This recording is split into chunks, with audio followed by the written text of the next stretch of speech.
तो चलिए हम लोग थोड़ा सा प्रार्थना कर लेंगे, उसके बाद में हम लोग शुरू करेंगे। आंख बंद करेंगे। धन्यवाद पिता परमेश्वर, धन्यवाद पवित्र आत्मा, धन्यवाद यीशु, आज के सुंदर दिन के लिए हम सबों की ओर से आपको लाखों लाख धन्यवाद देते हैं। धन्यवाद देते हैं पिता परमेश्वर, आपने हम सबों को इतना प्यार किया है कि हमारे लिए आपने अपना एक लौटा बेटा यीशु को दे दिया। और धन्यवाद देते हैं प्रभु यीशु, जो हमें बचाने के लिए आज हमारे बीच इस धरती में आए और हमें पाप से मुक्ति करने के लिए अपने आप को कुर्बान किया। धन्यवाद देते हैं पवित्र आत्मा, आपने प्रभु यीशु के प्यार को और अधिक गहराई से जानने के लिए, सीखने के लिए हम सबों को आप गहराई वचन की रहस्य को आप सिखाते हैं और हमेशा हमारे साथ रहते हैं।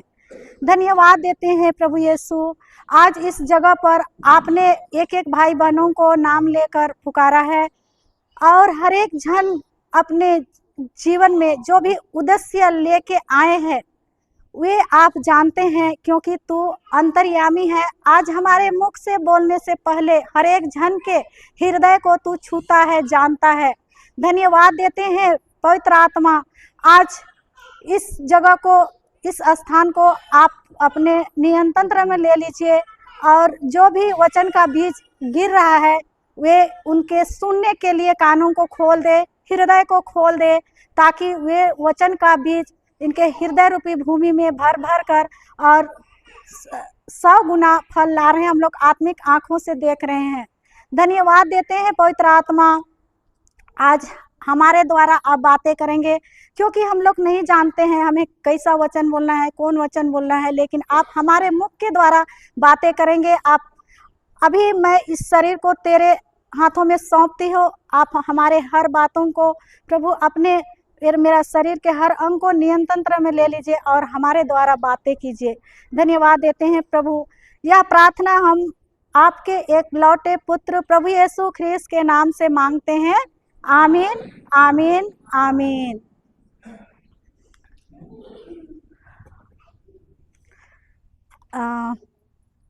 आप लोगों को इस जगह पर आने के लिए सबों को हम लोग की ओर से धन्यवाद देते हैं ना, क्योंकि आप लोग नहीं आएंगे तो फिर हम लोग भी ना, रोटी जिस तरह दोनों तरफ से पकता है उसी तरह हम लोग को भी आप लोग आए और हम लोग जो भी हम लोग वचन सीखे हैं उन लोगों को हम लोग वचन के माध्यम से हम लोग बताते हैं। तो जो भी है हम लोग अभी जो भी ये जो प्रोग्राम हो रहा है वो प्रभु की कृपा से ही होती है ना, अपने इच्छा से नहीं। हम लोग बोलते हैं ना कि प्रभु के बिना एक पत्ता भी नहीं हिल सकता ना, तो जो भी हम लोग करते हैं प्रभु के इच्छा के अनुसार ही होता है, तभी सफल होता है।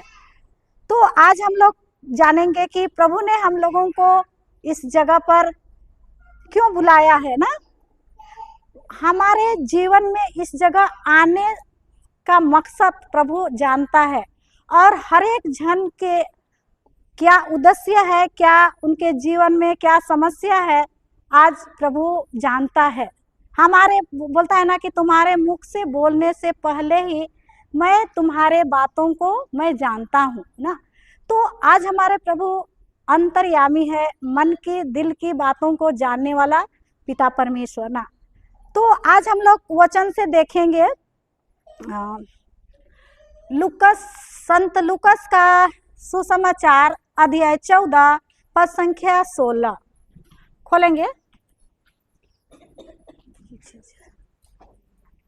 हालेलुया, धन्यवाद यीशु, धन्यवाद पवित्र आत्मा। संत लूकस का सुसमाचार अध्याय 14 पद संख्या 16।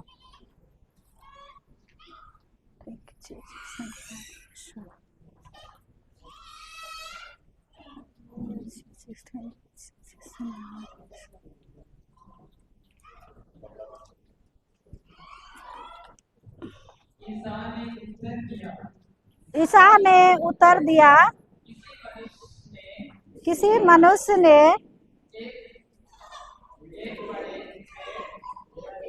थे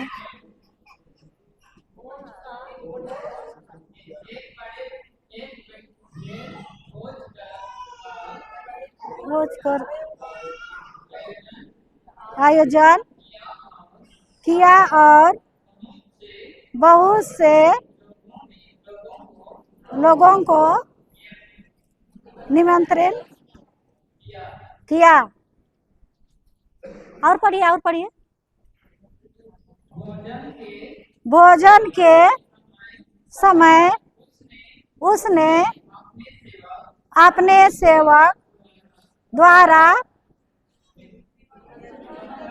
निमंत्रण लोगों को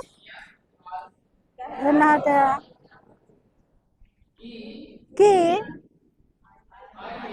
आइए, क्योंकि वह सब कुछ प्यार है। पढ़िए। लेकिन वे सभी वहाँ बहाना करने लगे। पहले ने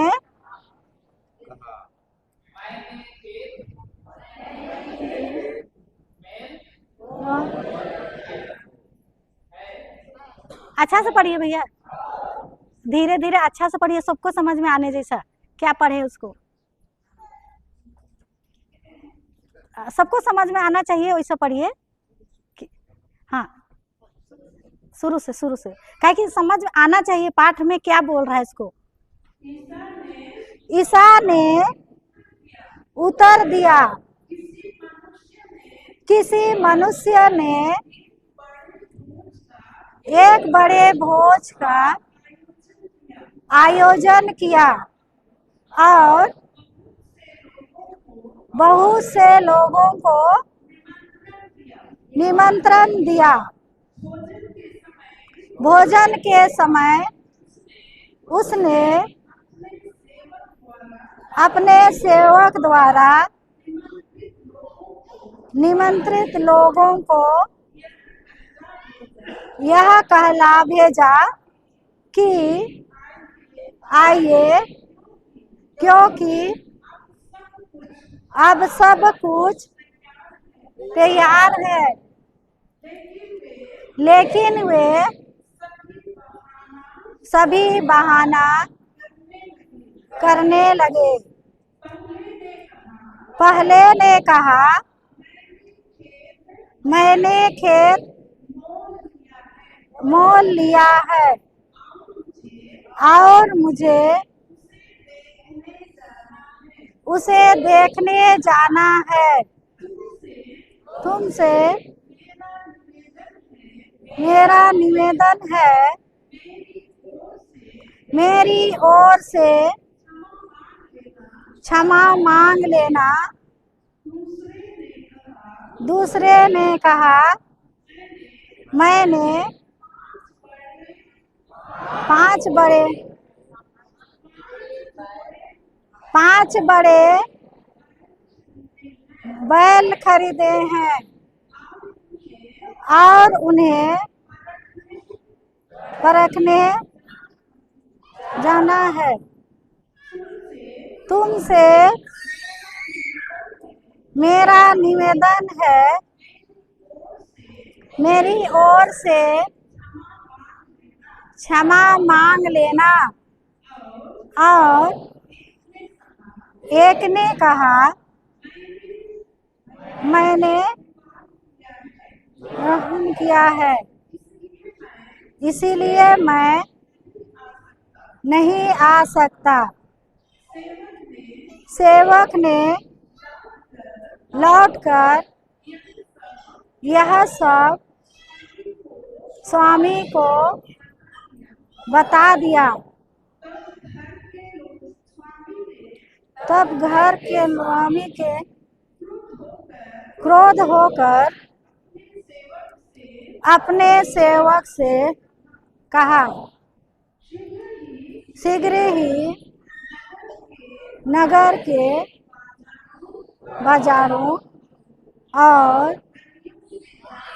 गलियों में जाकर कंगालों, लूल्हों अंधों और लंगड़ों को यहाँ बुला लाओ। जब सेवक ने कहा, स्वामी, आपका आज्ञा का पालन किया गया है, तब भी जगह है। तो अम्मी ने भक्तों से कहा, सड़कों पर और बाड़ों पे जाकर लोगों को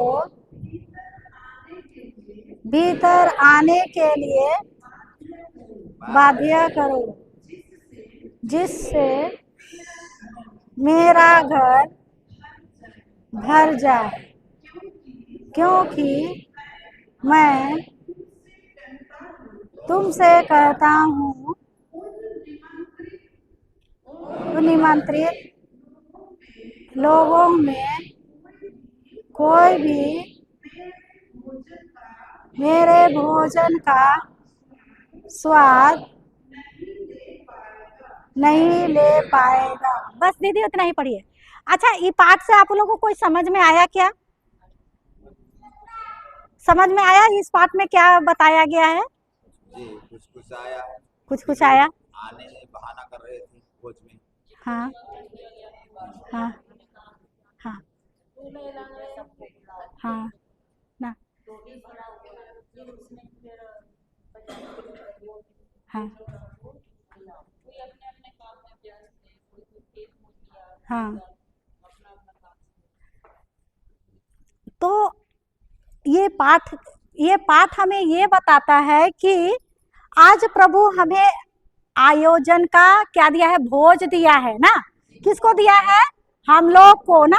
हम लोग यूट्यूब में डाले थे कि इसमें रिट्रीट होगा 1 महीना पहले। हम लोग नहीं डाले थे, प्रभु ने अपना भोज का निमंत्रण यूट्यूब में दिया था। कितने लोग सुने ना? सुने कि नहीं? कितने लोग सुने कि मैं भी जाऊंगा बोल के। लेकिन इसमें यही बताता है कि प्रभु ने जो भोजन का प्रबंध किया है, और इसको मैं सरल उदाहरण से मैं बता रही हूँ। धन्यवाद प्रभु यीशु। जैसे हम लोग का बेटा बेटी को शादी करते हैं तो पहले से न्योता देते हैं ना। और किसको देते हैं? पहले अपना रिलेशन को देते हैं ना, अपना प्रिय को देते हैं। तो अब आप लोग अपना बेटा का शादी करेंगे तो बहुत सारा ना तैयारी करना पड़ता है, नहीं? तैयारी करना पड़ता है पहले से ही। और जब खाना भी बनाते हैं, उसका बड़ा सा मतलब बर्तन उर्तन में सबको डिक्ची समय की ढेर सारा आदमी आएंगे। अब उस समय अब पहुंच जाएगा और उस समय बोलेंगे कि भाई हम नहीं आ पाएंगे, मेरा ऐसा काम है। तो और सब बोलेंगे कि बहाना बनाएंगे कि नहीं हम ये काम है वो काम है। तो क्या मालिक को अच्छा लगेगा? क्या घर वाला मालिक को उसको गुस्सा लगेगा कि नहीं लगे? एक तो पहले से 1 महीना से हमने न्योता दिया, और जब आप पहुंच गया तो तुम लोग बहाना बनाए। हमारा जो ये तैयारी किया हुआ है तो ये व्यर्थ जाएगा कि नहीं जाएगा? फालतू जाएगा। तो वो मालिक क्या करता है? गुस्सा करता है। किसी को भी, हम लोग को भी भाई गुस्सा नहीं आएगा? उतना मेहनत से हम लोग तैयारी करके अपना जो प्रियजनों को पहले ही न्योता देते हैं, और वो लोग जब पहुंच जाता है, सामान सब रेडी रहता है खाना उना बना के, तो उस समय मालिक को झटका लगता है, नहीं? हम लोग को भी ऐसा लगेगा कि नहीं हमारा बेटी का शादी रहेगा और सब चीज तैयारी कर रहेंगे, और उस समय तो वो मालिक को बड़ा दुख लगता है ना। तो वो बोलता है कि इन लोग को हम बुलाए। तो एक ने क्या कहा? उसमें 3 व्यक्ति का जिक्र किया गया है ना। पहला व्यक्ति है कि मैंने खेत लिया है बहुत सारा, तो उसमें उसको देखभाल करना है। यहाँ धान लगाए हैं, वहाँ सब्जी लगाए हैं, तो हम लोग जाएंगे तो कौन देखेगा ना। वो एक ठो क्या है? बहाना बनाया ना। और दूसरा क्या बोलता है कि मेरा 5 जोड़ी बैल है, उसको कौन चराएगा अगर हम जाएंगे तो ना। प्रभु यही जगह इसके माध्यम से, हम लोग के माध्यम से बताना चाह रहा है कि वो तो निमंत्रण मिल चुका है, लेकिन अभी भी हम लोग करे हैं कि नहीं? अरे मेरा बैल है रे, इतना मेरा कौन चरा देगा ना। अभी कितने लोग छूट गए यही सब लफड़ा में, छूटे कि नहीं? और कितने लोग बोल रहे हैं कि नहीं मेरा खेती है, मैं सब्जी लगाई हूँ, इतना कौन बेच देगा, कह के वो छूट गए, छूटे कि नहीं। निमंत्रण तो सबको मिला यहाँ आने के लिए। और तीसरा ने क्या बोला कि मैंने नया नया शादी किया है, मैं दुल्हन को छोड़ के नहीं जा सकता ना। तो ये सब सुन के मालिक को क्या लगता है, बहुत दुख लगता है, चोट पहुंचाता है। तो अपना नौकर से बोलता है कि जाओ, ये लोग को पहले से, हमारा प्रियजन लोग को पहले से न्योता नहीं दिए, लेकिन वो लोग नहीं आ रहा है, तो ये भोजन मेरा व्यर्थ जाएगा। तो जाओ तुम गली के जितने भी लोग मिलेंगे, लंगड़ा लूल्हा बहिरा जो भी नहीं चलने सकेंगे, उस सबको लेके आओ, ताकि हमारा स्वादिष्ट भोजन खा सके। तो अभी लंगड़ा लूल्हा कौन लोग है, जो कि दुनिया की दृष्टि में कमजोर और जो शक्तिहीन बलहीन ना, तो वही आदमी को प्रभु क्या किया, बुला के अपना भोज के लिए तैयार किया। ठीक है, तो प्रभु यही बताना चाह रहा है कि हमने जो भोजन तैयार किया है वो अपना आदमी तो नहीं आ रहा है, लेकिन कोई बात नहीं है, जाओ जितना भी वो चरवाहे रोड में मिलेगा, गली गली मिलेगा, सबको लेके आओ और भोजन के खत्म करो, ताकि खराब ना हो बोल के ना। वैसे तो प्रभु आज और क्या बोलता है आखिरी में कि जो लोग को मैंने निमंत्रण दिया है वो मेरा भोजन का स्वादिष्ट को कभी चख नहीं पाएंगे, उसका स्वाद को जान नहीं पाएंगे ना। तो उसी प्रकार आज हम लोग, जो कि हम लोग आए हैं लंगड़ा लूल्हा बन के, बीमार बन के ना, तो प्रभु वही लोग को खोजता है कि, है कि नहीं। वो बोलता है ना कि जिस तरह रोगियों को डॉक्टर की जरूरत होती है, निरोग को नहीं, तो हम लोग क्या बन के आए हैं, लंगड़े लूले बीमारी और दुनिया का दृष्टि में शक्तिहीन ना। हमारे भी बहुत सारे काम हैं, लेकिन भी हम लोग आए ना वो प्रभु का स्वादिष्ट भोजन ले चखने के लिए।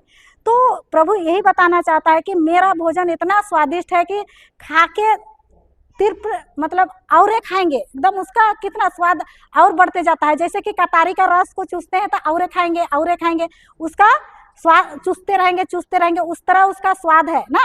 तो प्रभु यही बताना चाह रहा है कि हम जो आज जो हम लोग को जितना लोग को नियंत्रण, लेकिन सबको क्या बोले, घर में काम है, अरे नहीं जा सकते हैं, हमको वचन बताइए। वचन तो बताएंगे, लेकिन उसको समझ में नहीं आएगा तो उसके जीवन में काम करेगा क्या। जब तक अभी हम लोग को ब्रदर क्या बता रहे हैं कि विश्वास कैसे आता है, सुनने और सुनने से विश्वास आता है ना। रोमियो का 10:17 में लिखा है ना।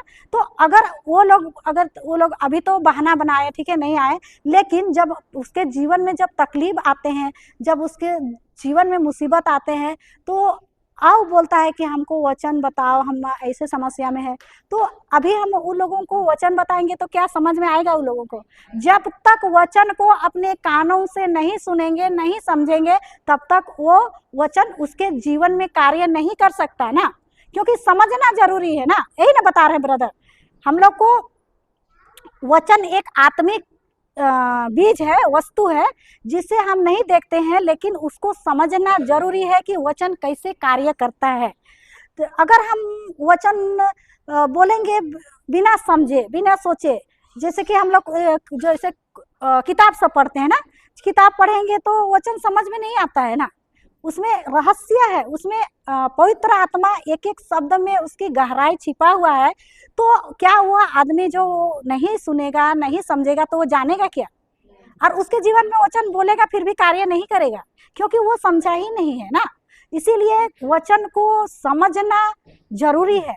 बिना समझे, बिना ऐसे बोल देंगे, उससे वचन काम करेगा, वचन बोलने से काम करेगा, लेकिन उसको बिना समझे हम लोग बोलेंगे तो वो कार्य नहीं करता है। ठीक है, तो हम लोग अभी देखेंगे और एक वचन बोलना क्यों जरूरी है। ठीक है, 2 कुरिन्थी अध्याय 4 पद संख्या 13 में निकल आएंगे। 2 कुरिन्थी अध्याय 4 पद संख्या 13।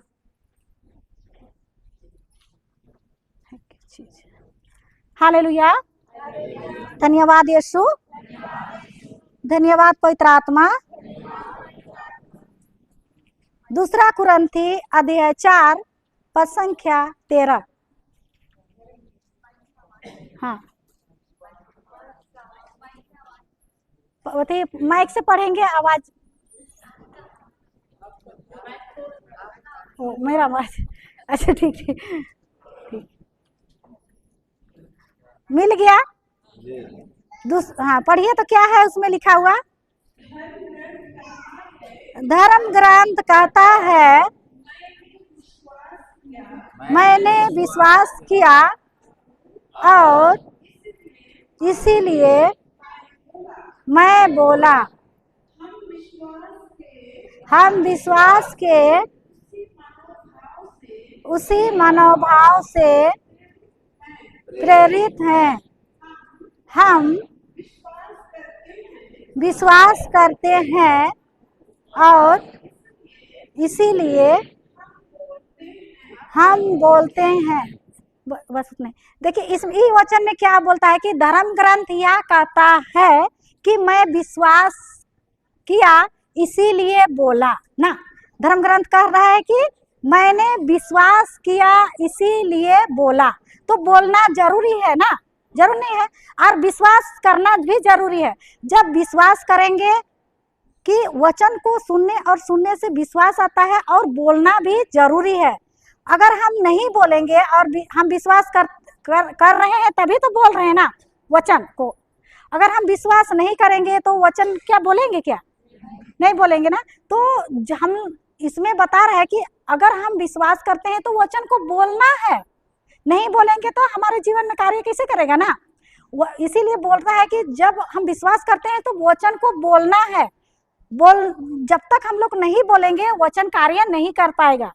ठीक है, जैसे इब्रानियों का अध्याय 11 पद संख्या नहीं, इब्रानियों का अध्याय 4 का 12 में लिखा है ना। इब्रानियों का अध्याय 4 पद संख्या 12 में लिखा है। हाँ हाँ हाँ, वो माइक से पढ़ेंगे भैया, जो अच्छे पढ़ सकते हैं वो पढ़ेंगे। इब्रानियों का अध्याय 4 पद संख्या 12।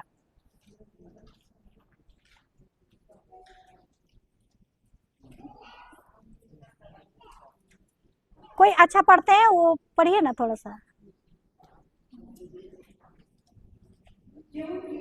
क्योंकि ईश्वर का वचन जीवंत, सशक्त और किसी भी दुधारी तलवार से तेज है। वह हमारी आत्मा के अंतर तक पहुंचता और हमारे मन के भावों तथा विचारों को प्रकट कर देता है। ईश्वर से कुछ भी छिपा नहीं है। देखिए ये वचन क्या बोल रहा है कि ईश्वर का वचन जीवंत, सशक्त और किसी भी दुधारी तलवार से तेज है। वचन बता रहा है, ठीक है, वचन बाइबल में है। और जब हम वचन को नहीं बोलेंगे और इसी में पड़ा रहेगा तो क्या वह वचन जीवित रहेगा क्या? तो वचन बोलना जरूरी है कि नहीं ना। तो वचन जब बाइबल में ही पड़ा रहेगा और हम उसको उठा के नहीं बोलेंगे और हमारे हृदय में वो वचन नहीं रहेगा और हम लोग विश्वास नहीं करेंगे तो वो वचन मरा हुआ ही रहेगा। जैसे उदाहरण, हम लोग को धान सबको गेहूं सबको घर में रखते हैं बोरा बोरा, ठीक है, तो उसमें क्या जीवन रहता है? धान को, गेहूं को, बीज को घर में रखते हैं सुखा सुखा के, तो उसके अंदर बीज रहता है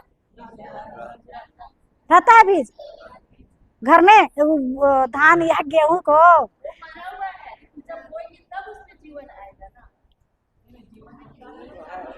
हाँ क्या है मतलब, हम लोग अभी दिसंबर में धान काट के सुखा के बोरा में रखेंगे ना, तो उसके अंदर में क्या जीवन रहता है या नहीं रहता, उसको मैं पूछ रही हूँ। जीवन रहता है ना, रहता है। तो अगर हम उसको बोरा ही में पड़ल रहेगा तो क्या वह जीवन आएगा? तो उसको क्या करेंगे, उसको क्या करेंगे, खेत में जोत कोड़ के उसको लगाना पड़ेगा, तब उसमें क्या होगा, जीवन आएगा ना। तो ठीक उसी प्रकार बाइबल में जितना भी वचन है जीवंत है, क्या है, जिंदा है और सशक्त है और किसी भी दुधारी तलवार से तेज है ना। तो जब हम लोग वचन को जब हम लोग जान रहे हैं, जब तक वो वचन बाइबल में पड़ा रहेगा वह मरा हुआ ही रहेगा। जब तक हम जो वचन को जो चाहिए, जो वचन हमको चाहिए हमारे जीवन के लिए, चंगाई का वचन चाहिए, उन्नति के, जो हर प्रकार का वचन हमारे प्रभु यीशु ने बाइबल में दिया है। लेकिन अगर वो वचन को जब तक हम मुंह से, हृदय से विश्वास करके मुंह से अंगीकार नहीं करेंगे, वो वचन जिंदा नहीं होगा, वो काम नहीं करेगा ना।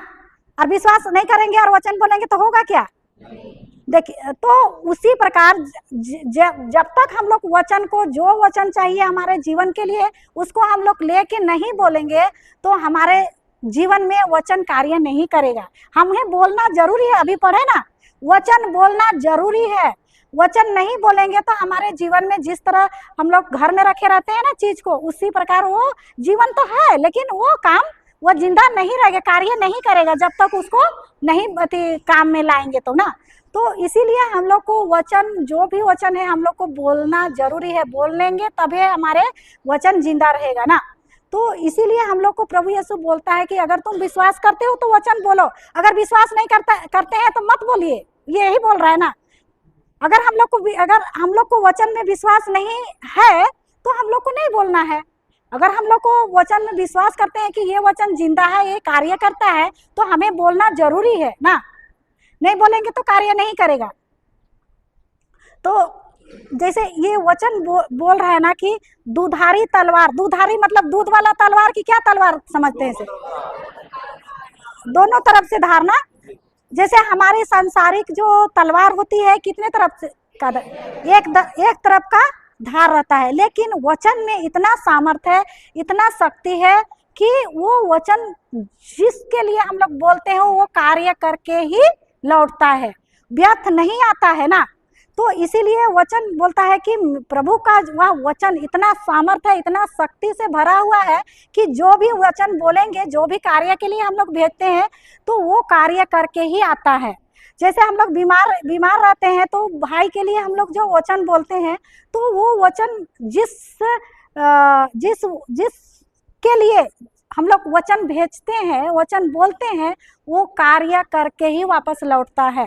और हम लोग ये जानना है कि जब हम वचन किसी के लिए हम बोलते हैं तो वो हमारे लिए ही नहीं लेकिन दोनों तरफ से कार्य करता है, ठीक है। जिस आदमी के लिए हम लोग वचन भेज रहे हैं उसके जीवन में भी कार्य करता है और हमारे जीवन में भी कार्य करता है। मतलब दुधारी तलवार का मतलब है कि हम लोग जो वचन मैं भेज रही हूँ ना, जो वचन मैं मुंह से बोल के भेज रही हूँ, जैसे उदाहरण, जैसे मेरा कोई है जो बहुत दूर में है और वो बीमार है, वो तकलीफ में है, ठीक है, लेकिन हम क्या बोल रहे हैं कि वो भाई जो है उसके लिए वचन जो भेजना है, तो धन्यवाद प्रभु यीशु, मेरा चाचा या मेरा बाबा कोई भी है तो वो आपके घावों द्वारा वह भला चंगा हो गया है।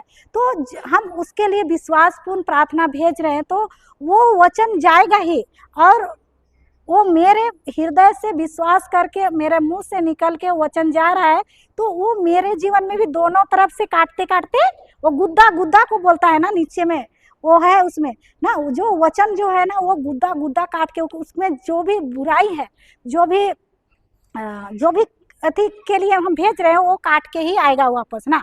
तो इसीलिए वचन में बहुत पावर है और बहुत शक्ति और सामर्थ से भरा हुआ वचन है। इसलिए वचन को आप लोग सीरियस लीजिए ना, सीरियस लीजिए वचन ही हमारा जीवन है और वचन ही यीशु है ना। यूहन्ना का सुसमाचार अध्याय 1 में लिखा है ना। आप लोग वचन सीखने आए हैं तो सिंपल सा मत लीजिए, ये गहराई है, मतलब ये वचन ही यीशु है ना। ये यीशु के बारे में आप लोग जान रहे हैं, वचन मतलब यीशु ही है, उसमें लिखा हुआ है ना। आदि में शब्द था, शब्द ईश्वर के साथ था और शब्द ही ईश्वर है। तो ये जो है वचन में, वचन को हम सीख रहे हैं, वचन की गहराई को, तो हम लोग को इसको सीरियस लेना है ना। यहाँ आए हैं हम लोग सीखने के लिए, सिर्फ अपने लिए वचन सीखने के लिए आए हैं कि क्या करने के लिए आए हैं? वचन को सीखने के लिए अपने लिए आए हैं कि किसके लिए आए हैं? सबके लिए, अपने लिए, हाँ, बांटने के लिए, अपने लिए भी, दूसरों के लिए भी। तो जैसे मैं बताती हूँ उदाहरण, जैसे एक फौजी जाता है ना ट्रेनिंग के लिए, फौजी में जब भर्ती होता है तो ट्रेनिंग के लिए जाता है, तो उसे बहुत सारा ट्रेनिंग दिया जाता है। क्यों? क्योंकि वह देश की रक्षा करेगा कि नहीं, करने के लिए ना उसे ट्रेनिंग दिया जाता है। एक पुलिस को या एक फौजी को उसे ट्रेनिंग दिया जाता है ताकि तुम अपनी देश की रक्षा करें, और शत्रु किस तरह आता है, कैसे आएगा, उसको किस तरह हमला करना है, उसको ट्रेनिंग दिया जाता है। हाँ कि नहीं? पहले, हाँ कि नहीं दिया जाता है ना? पहले जो पुलिस लोग, फौजी लोग है, वो लोग जानता है कि किस तरह ट्रेनिंग दिया जाता है वो लोग ना। तो आप लोग वही ट्रेनिंग के लिए आए हैं। आप लोग को ईश्वर के राज्य के लिए सैनिक और योद्धा बनने के लिए यहाँ ट्रेनिंग दिया जा रहा है। ईश्वर का राज्य मतलब क्या? आत्मिक युद्ध करने के लिए, आत्मिक युद्ध, आत्मिक लड़ाई के लिए हम लोग तैयार करने के लिए यहाँ प्रभु ने बुलाया है।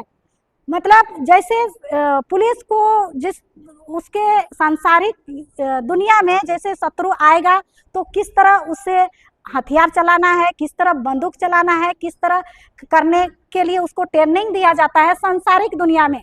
लेकिन आज हमें प्रभु एक एक जन को बुलाया है आत्मिक युद्ध छेड़ने के लिए, आत्मिक युद्ध तैयारी करने के लिए और ईश्वर की राज्य के लिए। और हमें आत्मिक दुनिया, आत्मिक युद्ध मतलब किसके लिए, किससे युद्ध करना है हम लोग को? शैतान से ना।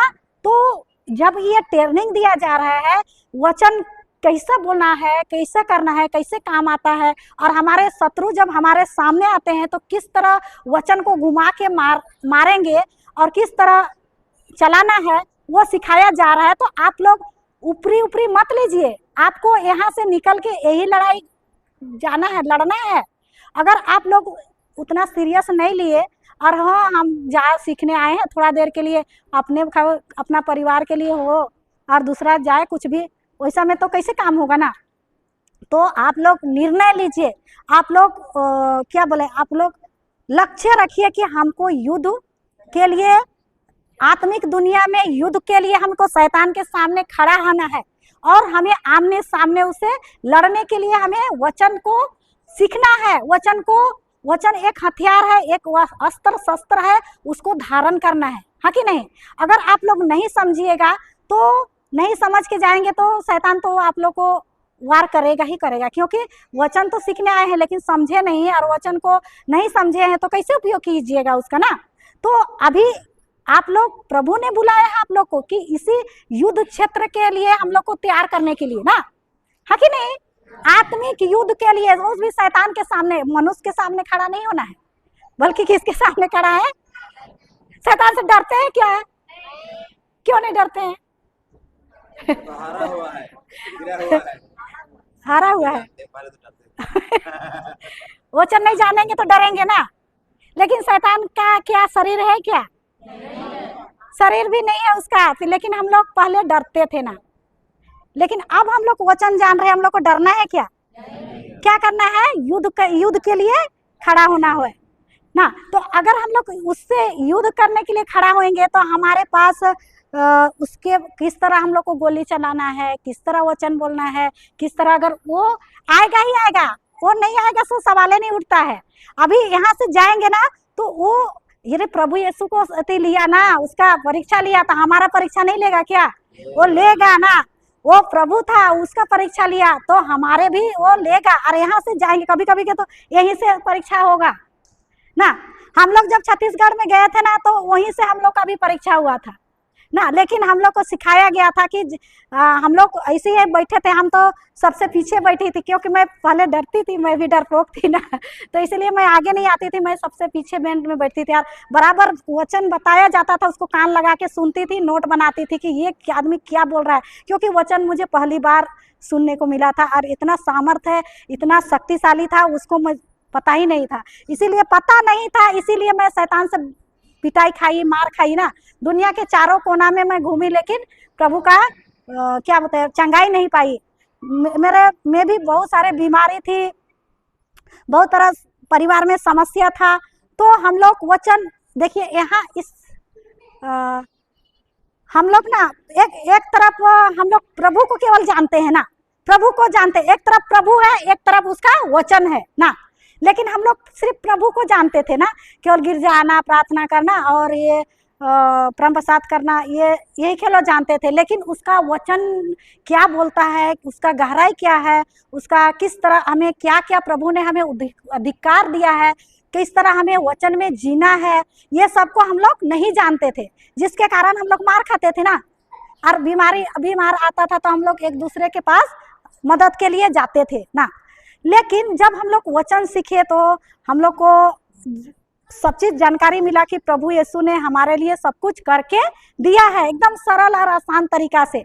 लेकिन हम लोग इस सबको नहीं जानते थे, जिसके कारण हम लोग शैतान हम लोग को पटक पटक के मारता था। अब हम लोग वचन सीखे, अब हम उसको पटकना है हमको, हाँ कि नहीं?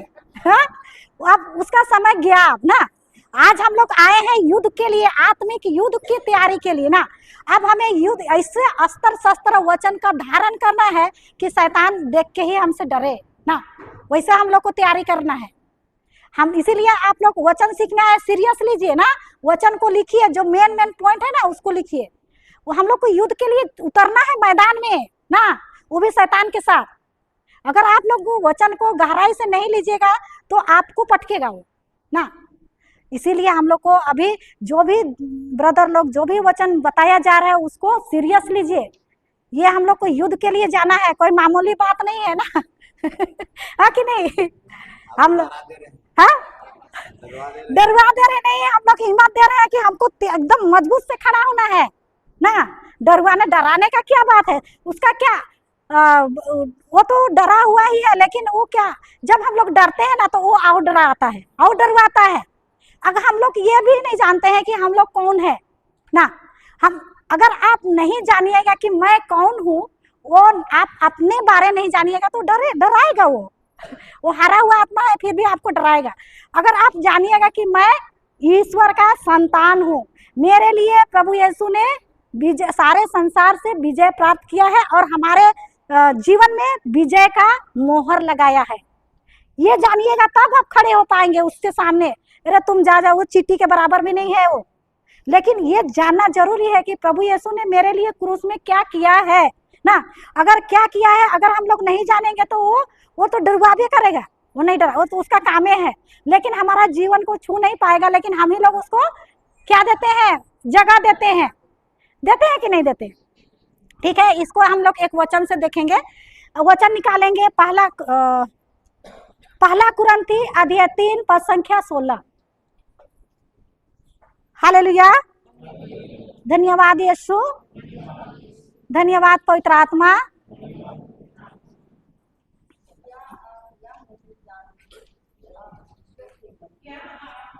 क्या आप यह नहीं जानते कि आप ईश्वर के मंदिर है और ईश्वर का आत्मा आप में निवास करता है? ये वचन क्या बता रहा है? क्या आप नहीं जानते ना, क्या बोल रहा है इसमें? क्या आप नहीं जानते कि आप ईश्वर के मंदिर हैं? और आगे क्या है? ईश्वर का आत्मा आप में निवास करता है ना। तो आप इसके बारे में नहीं जानिएगा तो क्या होगा? अरे हम लोग ईश्वर का मंदिर है, ईश्वर हमारे अंदर निवास करता है, तो काहे के लिए डरेंगे उससे ना। तो ये जो शरीर है ना, ये शरीर को प्रभु यीशु ने किससे बनाया? अपने हाथों से बनाया। सब चीज को मुंह से बोल के बनाया, लेकिन हम लोगों को ये जो शरीर रूपी मंदिर को अपने हाथों से बनाया है और अपना जीवन सांस फूका है, हाँ कि नहीं? अपने प्रतिरूप बनाया है, हमें बनाया है कि नहीं? तो अब हम ये नहीं जानेंगे कि प्रभु हमारा हमारे अंदर निवास करता है, उसका आत्मा मुझ में निवास करता है बोल रहा है। पवित्र आत्मा का हम लोग मंदिर है ना, मंदिर है। अगर हम ये नहीं जानेंगे और प्रभु ने हमें क्या अधिकार दिया है, अगर ये हम नहीं जानेंगे तो क्या होगा? वही शैतान से डरेंगे ना, वो शैतान हमारे घर में राज करेगा ना। एक तो उदाहरण से मैं बताती हूँ, जैसे हम लोग घर बनाते हैं ना, घर बनाते हैं तो हम लोग घर बना लेते हैं, बहुत घर रहता है तो हम लोग घर को क्या करते हैं, किराया में देते हैं कि नहीं? किराया में देते हैं। तो जब किराया में देते हैं तो जब वो किरायादार आता है हमारे घर में, तो क्या हमारे इच्छा अनुसार जीता है क्या? किरायादार को जब हम लोग घर देते हैं, जिम्मेवारी देते हैं, तो वो किरायादार हमारे इच्छा अनुसार जीता है? कैसा जीता है वो? अपने अनुसार ना, अपना जो मर्जी वो करता है ना। तो ठीक उसी तरह ये जो शरीर है, ये जो प्रभु का मंदिर है, हम लोग नहीं जान रहे हैं और इसमें ये शरीर रूपी घर को किराया में दिए हैं, शैतान को दिए हैं कि नहीं दिए? और शैतान को दिए हैं और इसमें शैतान नाच रहा है, राज कर रहा है इसमें। कैसे राज कर रहा है बताइए तो?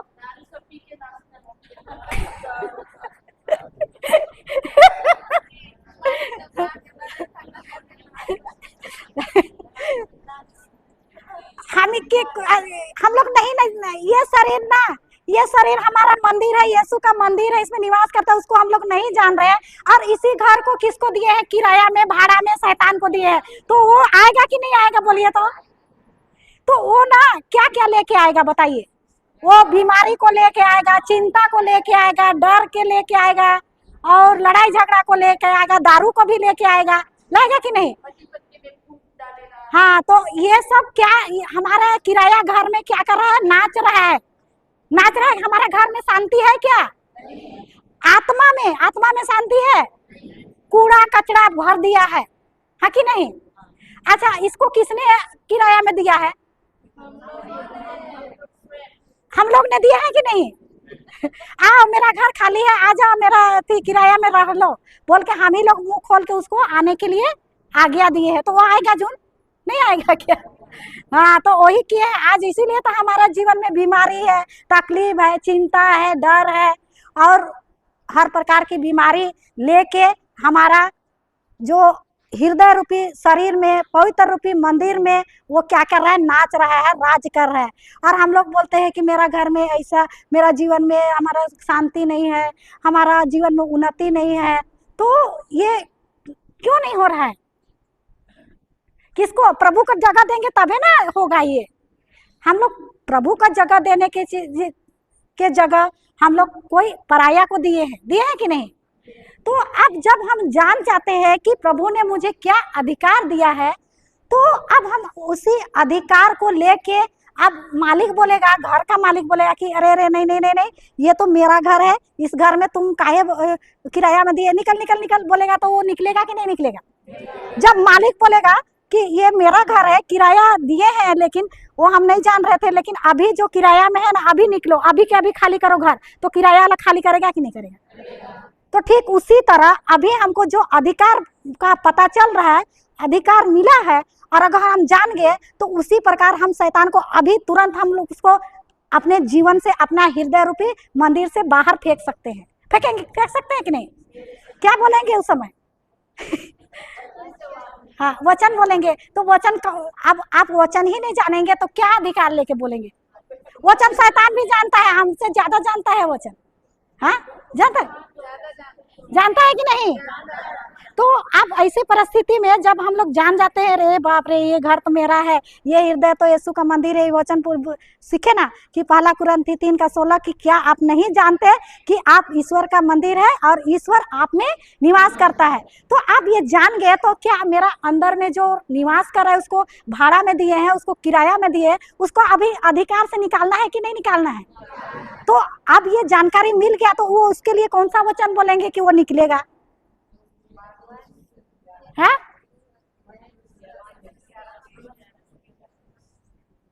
पहला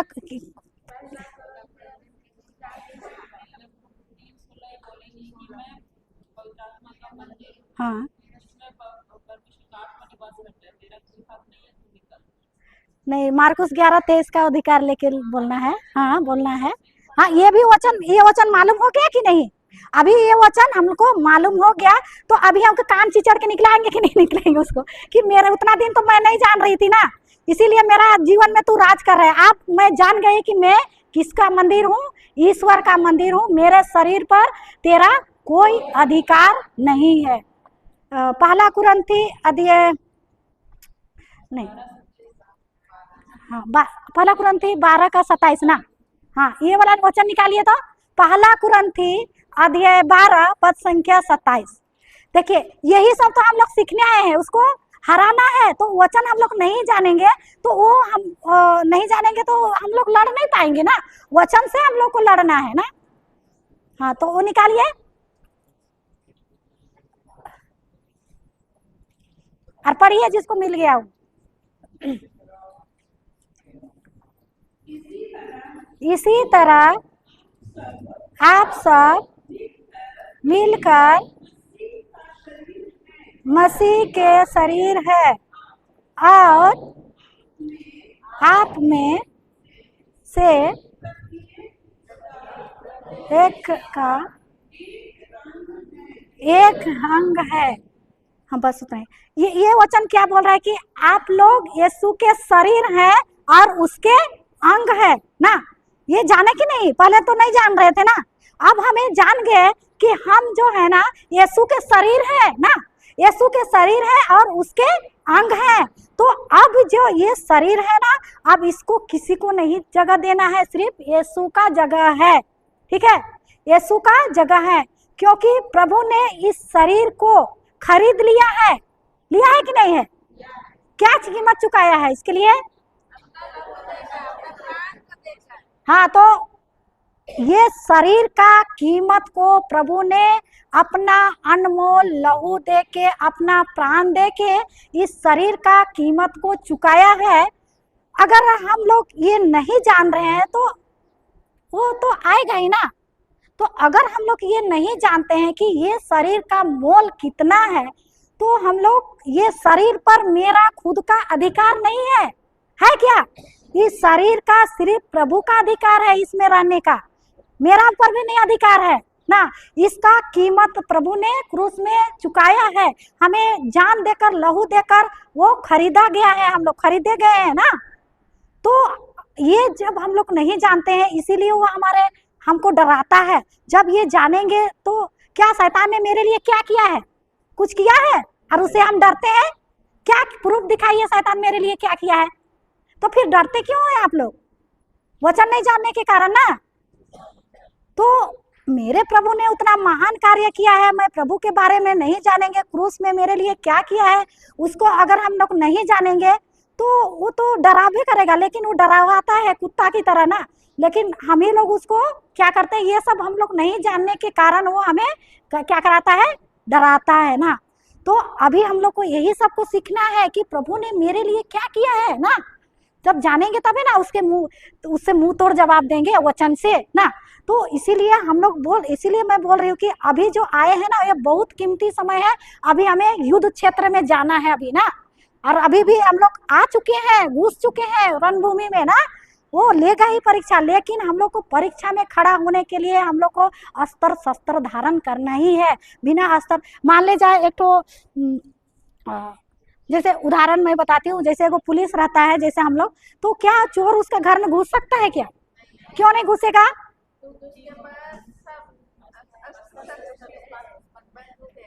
चोर जानेगा कि ये पुलिस है और इसके अंदर सब चीज पावर है और इसके पास हर तरह का गोली बारूद बोराला, हमको इसका घर में घुसे और पकड़ा गया तो हमको छोड़ेगा नहीं, बोलेगा कि नहीं?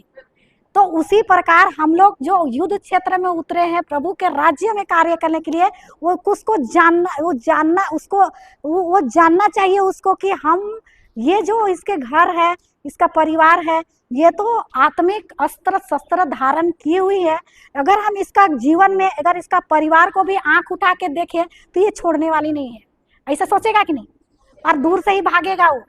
तो हमको ऐसा बनना है ना, एकदम क्या बोलते हैं, योद्धा योद्धा युद्ध अस्त्र शस्त्र धारण करेंगे।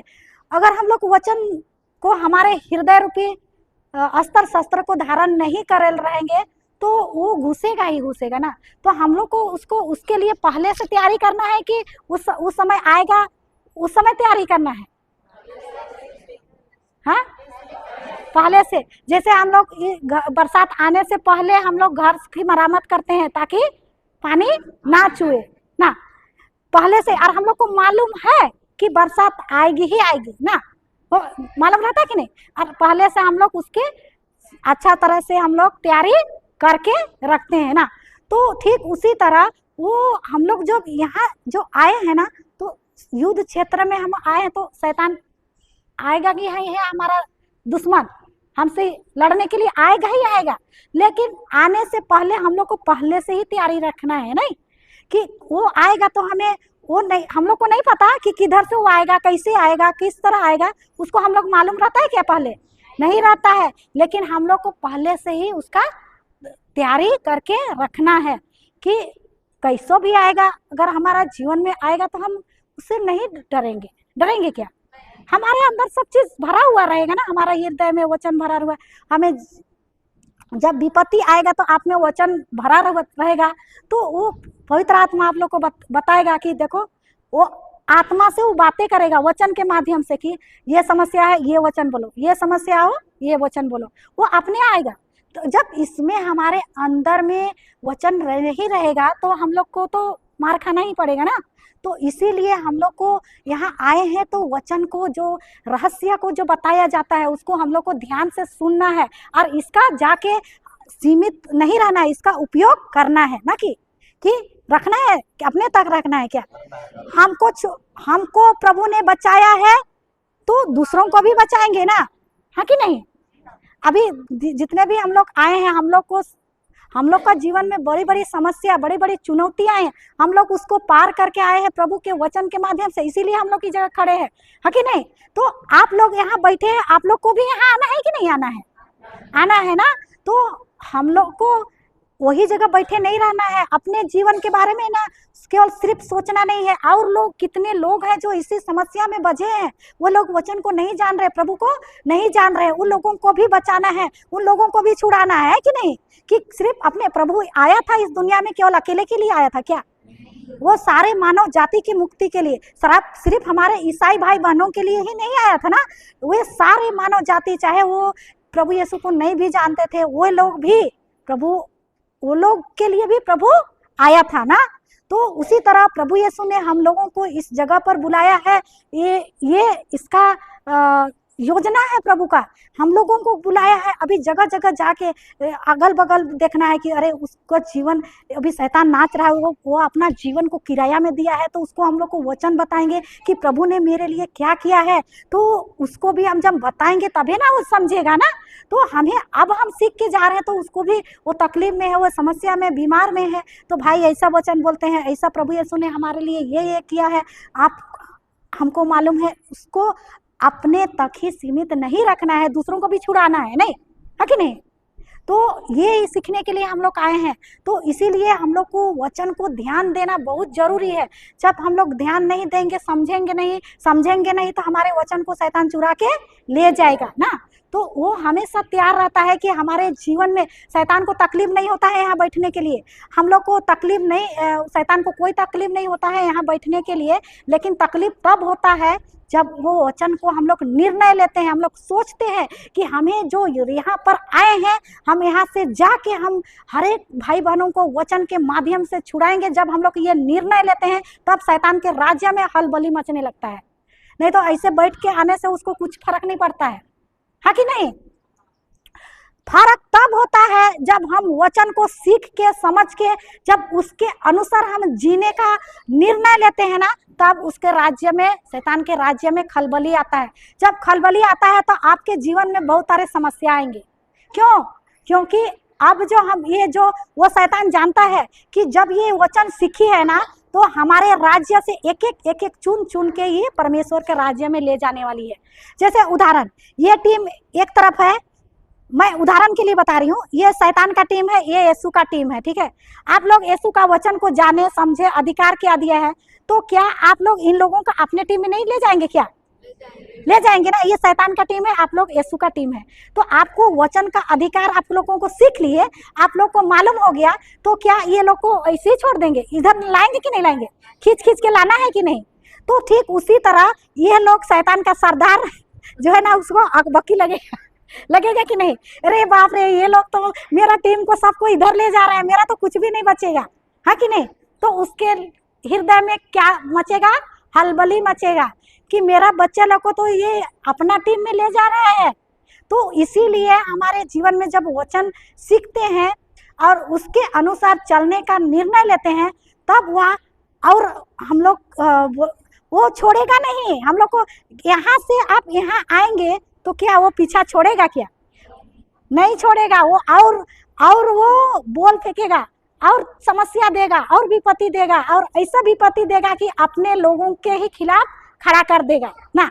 वो बाहर वाला को नहीं करेगा, पहले तो घर में ही बड़ा बड़ा ढोल बजेगा। हम लोग में बजा है इसीलिए जानते हैं ना। वचन सीख के और अगर निर्णय लिया ना कि मैं प्रभु के वचन के अनुसार चलूंगी, जीऊंगी, इस तरह आप अगर निर्णय और सोच ले लिया और चलना शुरू किए ना, तो आपको शैतान अपने ही लोगों के द्वारा ढोल बजाएगा। उसको पास करना है, पास नहीं कीजिएगा तो वहीं पर रहिएगा ना। इसीलिए हम लोग को यहाँ वही के लिए सिखाया जा रहा है कि अभी जो हम लोग वचन सीखे, परीक्षा आना जरूरी है। बिना परीक्षा से, जैसे हम लोग स्कूल जाते हैं तो बिना परीक्षा से आगे क्लास जाते हैं क्या? उसी तरह हम लोग का आत्मिक युद्ध में भी परीक्षा होगा। तो हमें जब वचन जानेंगे, वचन सीखेंगे, तो हम लोग को ये परीक्षा कुछ भी नहीं लगेगा क्या? और खुशी लगेगा। चलो ये इसका परीक्षा का उत्तर हम पढ़ रहेंगे तभी ना जानेंगे, उत्तर देंगे। अगर पढ़े नहीं रहेंगे और सवाल आएगा तो जवाब देंगे क्या? तो उसी तरह हमारे जीवन में समस्या आएगा, लेकिन हम पहले से तैयारी करके रहेंगे तो उसे हल्के से लेंगे और उसको पार करेंगे नहीं। तो ठीक उसी तरह आज हम लोग जो वचन सीखने आए हैं ना, इसी युद्ध क्षेत्र के रणभूमि में हम लोग को उतरना है और शैतान को सर के काट कर ही आना है। उतना दिन हम लोग नहीं जान रहे थे ना, तो अभी जाने हैं ना, तो अब उसका समय खत्म, अब मेरा समय पूरा हुआ है। अब तुम देखो हम क्या करेंगे ना। तो अभी हम लोग को प्रभु यीशु ने हमें विजय का जीवन दिया है, नहीं विजय का जीवन दिया है। हम लोग ईश्वर के पुत्र हैं, वे हमें विजय का मुहर लगाया है। तो हम लोग कहीं भी जाएंगे हम लोग हारेंगे नहीं ना। हम लोग प्रभु के संतान हैं, हम लोग प्रभु के बच्चे हैं, तो हम लोग को हारना नहीं है, हम लोग को जीतना है ना, जीतना है उसको। और हमारे जीवन में जो भी समस्या आएगा, आप वचन के माध्यम से उसका जवाब देंगे। वचन आपको यहाँ रखना है हृदय में ना। अगर हृदय में नहीं रहेगा वचन, आप और समस्या आएगा तो आप कॉपी को ढूंढने जाएंगे तो मिलेगा क्या? समस्या आके आपको मचोड़ के ले जाएगा ना। तो इसीलिए हम लोग को पहले से, अभी से हम लोग को तैयारी करके जाना है कि जो वचन है वो हमारा हृदय में होना चाहिए ना। तो इसीलिए वचन बहुत सामर्थ है, बहुत शक्तिशाली है। और जो भी वचन से हमारा जीवन में परिवर्तन हुआ है, हम लोग वचन के माध्यम को नहीं जानते थे, अभी भी बहुत लोग हैं ना वचन को नहीं जान रहे ना, वचन में कि क्या पावर है, ये समस्या में कैसा उसका समाधान किया जाएगा, वो लोग नहीं जान रहे हैं। तो हम लोग इसीलिए आए हैं इस जगह कि इस समस्या का समाधान कैसे होगा। तो वचन को जानने से हम लोग का अंदर का एक तो बीमारी, वचन को सुनने से ही बीमारी आधा खत्म हो जाता है, होता है कि नहीं? वचन क्या है? यीशु स्वयं है। वचन देखिए, चंगाई कोई मनुष्य नहीं देता है, ठीक है, मैं भी नहीं देती, जितना भी ओरियर है वो चंगाई नहीं दे सकता है। वो देता है कौन? वचन ना। वचन चंगाई देता है, और चंगाई वचन स्वयं यीशु है, वो चंगाई देता है। हम लोग किसी मनुष्य में सामर्थ्य नहीं है चंगाई देने का। तो इसीलिए ये कान को सुनना जरूरी है, इस कान से वचन को यहाँ लाना है। हमारे हृदय रूपी भूमि, ये हृदय हमारी भूमि है। वचन एक बीज है, पढ़े ना आप लोग? वचन एक बीज है और हृदय मेरा भूमि है। वचन एक प्रकार का होता है, वचन कभी बदलता नहीं है। वचन सत्य है, आज है, कल है और युगों युगों तक रहेगा, है कि नहीं। लेकिन जो वचन एक ही है, लेकिन हमारा भूमि का फर्क पड़ता है। हमारा भूमि कितने प्रकार के, 4 प्रकार के हैं ना। तो वो जो बीज जो गिर रहा है मेरे हृदय में डिपेंड करता है, मेरा हृदय की भूमि पर क्या हुआ, रास्ता का किनारा का भूमि है कि पथरीली भूमि है कि काटेला भूमि है कि अच्छी भूमि है, वो भूमि पर निर्भर करता है। वचन एक ही है ना, वचन यीशु है, लेकिन वचन का जो बीज गिर रहा है ना, उसके हृदय में किसका किसका गिर रहा है, कौन सा भूमि के गिर रहा है, वो डिपेंड करता है। ठीक है, तो हम लोग को सीखना है कि हमारा जो प्रभु यीशु का वचन है वो अच्छी से अच्छी भूमि में गिरेगा, हाँ कि नहीं, हाँ, कि यहाँ से जाके क्या करेंगे। अच्छा, और एक तो वचन देखेंगे, सुक्ति ग्रंथ अध्याय 24 पद संख्या 30, निकालिए वो वाला वचन। सुक्ति ग्रंथ अध्याय 24 पद संख्या 30।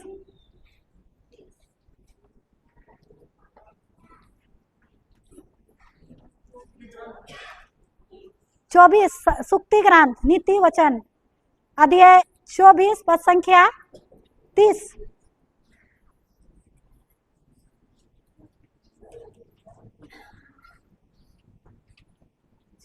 हालेलुया, धन्यवाद यीशु, धन्यवाद पवित्र आत्मा।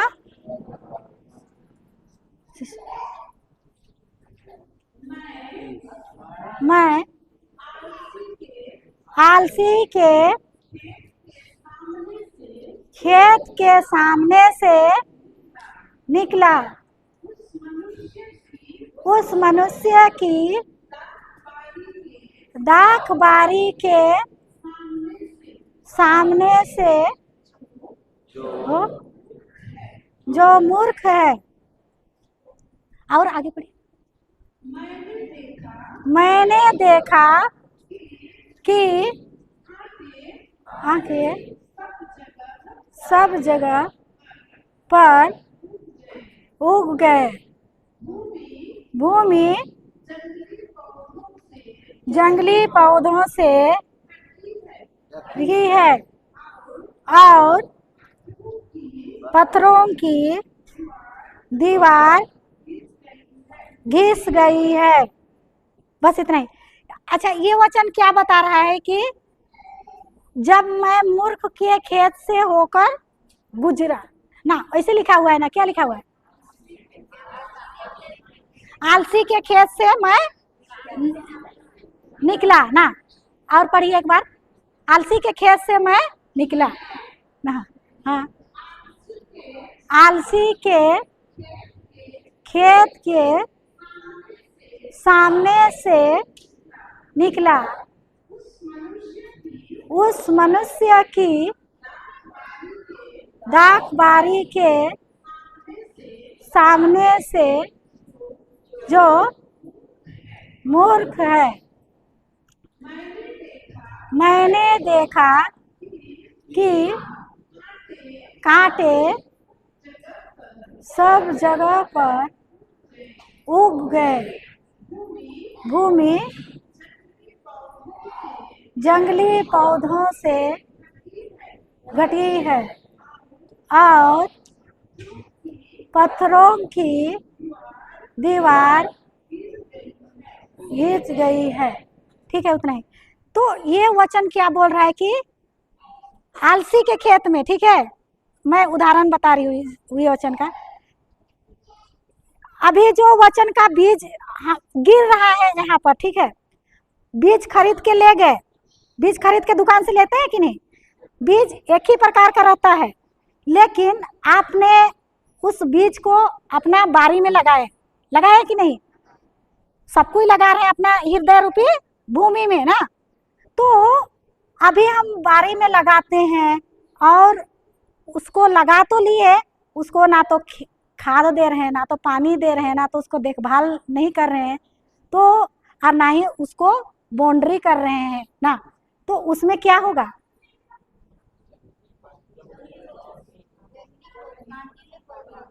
समझ रहे हैं। बीज एक ही है लेकिन सबको अपना अपना ले रहे हैं, लेकिन उसको अपना अपना खेत में लगा रहे हैं। ठीक है, लगा लिए खेत में और अपना अपना बारी है भाई ना, बीज तो एक ही है, बारी में अपना अपना खेत है ना, जैसा खेत हम लोग बारी करते हैं अपना अपना। अब हम बीज लगा दिए, अब उसमें ना तो घास बढ़ रहा है उसको नहीं निकाल रहे हैं, उसमें समय से पानी नहीं दे रहे हैं, उसमें खाद नहीं दे रहे हैं, और ना ही उसमें बाउंड्री लगा रहे हैं, तो बढ़ेगा तो जंगली जो कोई छुट्टा बैल बकरी वो क्या करेगा, खाएगा कि नहीं खाएगा, तो आपका फसल होगा क्या। तो फिर आप बोलेंगे कि मैंने तो बीज लगाया था लेकिन नहीं हुआ, गलती किसका है, क्यों, क्योंकि आपने क्या किया, आपका बाउंड्री को, जब आपको मालूम है कि ये बीज है ये आएगा ही आएगा, लेकिन आप समय से उसको खाद नहीं दिए, उसको पानी नहीं दिए, और जब आपका बढ़ने जैसा हुआ तो आप उसको बाउंड्री जब बैल जब घुसने जैसा थोड़ा सा जगह किया था उसे घेरना चाहिए था ना, तो आपने घेरा ही नहीं, तो उसको बढ़ा है उसको खाएगा कि नहीं। हाँ, तो ठीक उसी तरह जो हम लोग वचन लेके जा रहे हैं किताब में रहेगा, हम लोग उसको बार बार नहीं पढ़ेंगे तो हमारा चोर जो जंगली जो घूम रहा है ना बाउंड्री से पार करके यहाँ घुसेगा और सबको लेके जाएगा। गलती किसका है, क्यों, क्योंकि आपने ठीक से बाउंड्री नहीं मारा, हृदय में ना घेरा नहीं मारा, आपने वचन को बार बार नहीं किया, ना तो मनन किए ना तो चिंता किए, और ऐसे चल गए, तो वो खाएगा ही नहीं, लगेगा कि नहीं ले आया सो वचन को चुरा के हाँ लगेगा ना, तो वो फसल नहीं आएगा। अब हमने और एक तरफ हो गया, अब दूसरी तरफ एक ने वचन लिया, वो वचन को अच्छी तरह से बारी में लगाया, उसका घेरा किया, खाद दिया, पानी दिया, अब इसका फसल लहलहा रहा है, इसका 100 गुना फल ला रहा है। अब ये वाला बोलेगा कि अरे भाई तुम कैसे मेहनत किया रे, तुम तो इतना तुम्हारा तो बारी में लहलहा रहा है, तो अब इसको जलन आएगा आएगा कि नहीं, दूर से बाउंड्री से ऊपर हरा भरा दिखेगा, और बोलेगा कि ये वाला बोले कि मैं भी तो ये वाला के पास बोलेगा कि अरे भाई तुम कैसे मेहनत किया, मेरा तो सब चरा के खत्म हो गया, मेरा तो कुछ नहीं हुआ, और इसका भर भर के फसल आ रहा है, और तब उसको जलन आएगा कि नहीं तुम्हारा बारी में तो इतना सारा है। अरे वो ये भाई बोलेगा कि नहीं बीज तो एक ही था, जो बीज हमको दिया था वो भी तो तुमको भी दिया था, तुमने कैसे किया, तो गलती किसका है, हैं? तो इसी तरह अब आज हम लोग जो वचन सीखने आए हैं वचन एक ही है, लेकिन हमारे हृदय की भूमि अलग अलग है, तो आपको फसल लाना है या नहीं लाना है, डिपेंड आपके चुनाव आपको करना है कि नहीं। प्रभु यीशु ने भी हम लोगों को प्यार किया है, सबको एक बराबर ना, लेकिन हम लोग लेते हैं कैसे हैं, तो हम लोग और बोलेंगे उसका जीवन में तो भर भर के उन्नति हो रहा है और मेरा जीवन में तो एक भी उन्नति नहीं है, गलती किसका है, हम लोग का कि प्रभु का, और बोलते हैं कि नहीं उसको प्रभु बहुत अधिक प्यार करता है, ज्यादा प्यार करता है, प्यार तो सबको किया है, सबके लिए क्रूस पर गया है, आधा के लिए गया है आधा के लिए नहीं गया है क्या, लेकिन हम लोग क्या क्यों फर्क करते हैं इसको, हाँ उसका जीवन में तो भर भर के उन्नति आ रहा है, मेरा जीवन में नहीं आ रहा है, तो गलती किसका है, हमारा है ना, लेकिन हमारा गलती को नहीं देखते हैं और क्या बोलते हैं कि नहीं रे नहीं शैताने ले जा रहे हैं, मेरा जीवन को नजर लगा दिया, यही हम लोग किसको बोलते हैं, शैतान को बोलते हैं बाद में, लेकिन अपना गलती है, अपना बारी को ठीक से घेरा नहीं किया, उसको देखभाल नहीं किया, तो गलती किसका है, मेरा ही है ना, लेकिन हम बोलते नहीं शैतान खा के आके खाएगा कैसे, अच्छा से बाउंड्री रखने से खाता क्या, बाहर का आदमी आके छुटा बैल बकरी थोड़ी खाएगा ना, घेरा रखने से उसको देखभाल करने से आपका भी फसल होगा ना। तो इसी तरह जब हम लोग वचन सीखे हैं तो हम लोग को ध्यान से उसको मनन चिंतन नहीं करेंगे, उस पर रोज रोज नहीं पढ़ेंगे, तो हम लोग को ऐसे ही होगा, हम लोग का भी ना, हम लोग को फसल नहीं आएगा। अगर हम लोग को युद्ध क्षेत्र में उतरना है तो हम लोग को वचन को हृदय में रखना है, ना कि बुक में, ना कि घर में ना, इसीलिए तो जब हम लोग ऐसा सीखेंगे तभी तो प्रभु जीवन में कार्य करेगा ना, तो यही सबको सीखना है हम लोग को, और बोलना जरूरी है वचन, और मनन चिंतन करना है ना।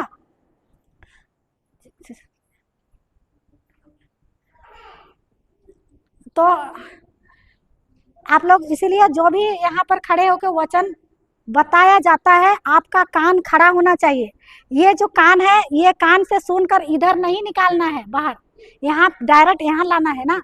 अगर हमारा मन बाहर रहेगा तो वचन इससे निकल जाएगा ना, तो हमारा वचन जो वचन है उनके हृदय में जमा करना है अभी से ना।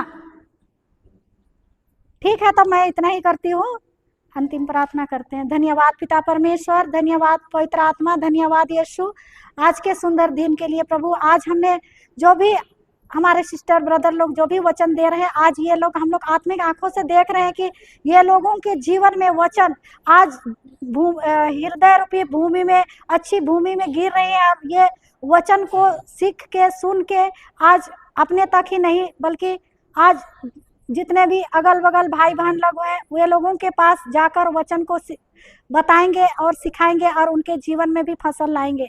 धन्यवाद देते हैं पिता परमेश्वर, आज ये सभी भाई बहन जो दूर दराज से आए हैं आपके वचन की रहस्य को सीखने के लिए, आपके वचन की गहराई को जानने के लिए प्रभु, आज इनके हर एक जन के आपका ध्यान, आपके वचन पर ध्यान लगाए हुए हैं प्रभु। आप आज ये लोग भाई बहन जो है आज वचन के श्रोता ही नहीं बल्कि पालनकर्ता बने और कार्य करके आज 100 गुना फसल ला रहे हैं। धन्यवाद देते हैं पिता परमेश्वर। आज यह प्रार्थना हम आपके लौटे पुत्र प्रभु यीशु ख्रीस्त के नाम से मांगते हैं। आमीन आमीन आमीन।